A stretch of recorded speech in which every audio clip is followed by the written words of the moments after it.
آپ کو لگتا ہے کوئی پاکستانی ڈریم نام کی چیز بھی ہماری ہے, یا ہم صرف امریکن ڈریم سنتے سنتے ہی دنیا سے چلے آئیں گے؟ نہیں, پاکستانی ڈریم بھی موجود ہے, اور پاکستانی ڈریم کی جو فیسینیشن ہے اگر آپ کو میں وہ بتا دوں تو شاید آپ کو امریکن ڈریم اس کے سامنے ہیچ لگے.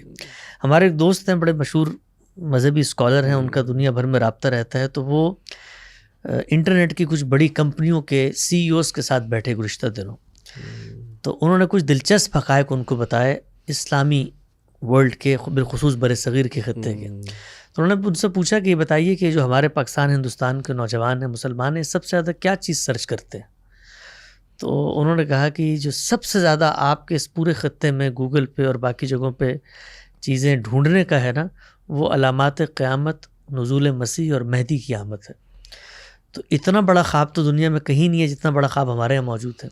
یہ خواب ہم دکھا رہے ہیں اپنے معاشرے میں. تو تقریباً ہر مذہب میں آپ کو ایسی نوید اور ایسی انتظار کی صورت نظر آتی ہے. ہاں, لیکن اس انتظار کی صورت میں آپ اپنا آج برباد نہیں کرتے, ہم اس انتظار کی صورت میں اپنا آج قربان کر رہے ہیں. ہمارا پورا کا پورا جو اسٹرکچر ہے پاکستانی خواب کا, وہ کھڑا ہوا ہے کچھ یوٹوپیاز کے اوپر. ان میں سے ایک یوٹوپیا یہ ہے کہ ہم لوگ دنیا میں شاید سب سے ذہین لوگ ہیں. اللہ تعالیٰ نے اگر 1000 سال ہمیں حکومت دی ہے تو اب دنیا کے اسٹیج پر دوبارہ حکومت ہم نے حاصل کرنی ہے, اور یہ سب کے سب جو ہے ہمارے باج گزار بن کے رہیں گے, اور ترقی کی جتنی ایجادات ہیں وہ ہمارے بزرگوں کی کتابوں سے چرا کے انہوں نے حاصل کر لی ہیں.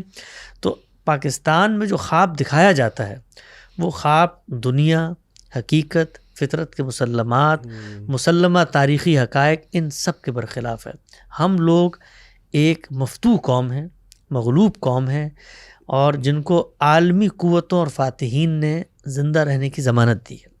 اور اگر ہم ان کی ضمانت پر زندہ نہیں رہتے تو پھر ہم اس کرب سے گزرتے ہیں جہاں پر ہمیں لمحہ لمحہ بتایا جا رہا ہوتا ہے کہ تم غلام ہو اور غلامی میں جینے کے آداب کو سیکھ لو. ظاہر ہے اس کرب میں کچھ نشاتیہ کیفیات بھی تو پیدا کرنا ضروری ہے نا. تو جو پاکستانی ایکسیپشنلزم کا پورا ہمارا فلسفہ ہے جس کو آپ بیان کر رہے ہیں, تو شاید یہ اسی نشات کو حاصل کرنے کی ایک کوشش ہے چھوٹی سی ہماری. نشات حاصل کی جا سکتی ہے, لیکن نشات ہمیشہ حقائق کی دنیا میں رہ کر حاصل کریں تو اس میں ایک قدم آگے بڑھتا ہے, ورنہ ہمیشہ دائرے کا سفر ہوتا ہے. آپ اپنے آپ کو غلامی کی اس چکی میں پیستے چلے جاتے ہیں جہاں سے آپ کو خود فاتحین نکال چکے ہوتے ہیں. یعنی آپ دیکھیں نا, پاکستان اسی جگہ پر کھڑا تھا جہاں ملیشیا کھڑا ہے, جہاں ترکی کھڑا ہے, لیکن وہاں کے لوگوں نے اپنے اوپر غور و فکر کیا, اپنی داخلی تعمیر و ترقی پہ ان کا فوکس رہا. اس کے نتیجے میں وہ کم سے کم غلامی سے نکل کر زیر دست کی جگہ پر آ گئے. ہم لوگوں نے جو خواب دیکھے وہ خواب اپنی تعمیر و ترقی کے نہیں تھے, وہ خواب یہ تھے کہ جامع مسجد دہلی میں ہم نے اور لال قلعے کے اندر پرچم لہرانا ہے, اور کچھ عرصے بعد جو ہے نا یہ سوویت یونین کا خاتمہ ہوگا تو وہاں پر گرم پانیوں سے گزر کے ہم نے وہاں پر جانا ہے, وہاں پر امریکہ پہ قبضے کی بات ہے, خلافت کا احیاء ہے. تو خواب ہمیشہ آدمی وہ دیکھتا ہے کہ جس کی تعبیر میں کوئی ایک قدم تو آگے بڑھے.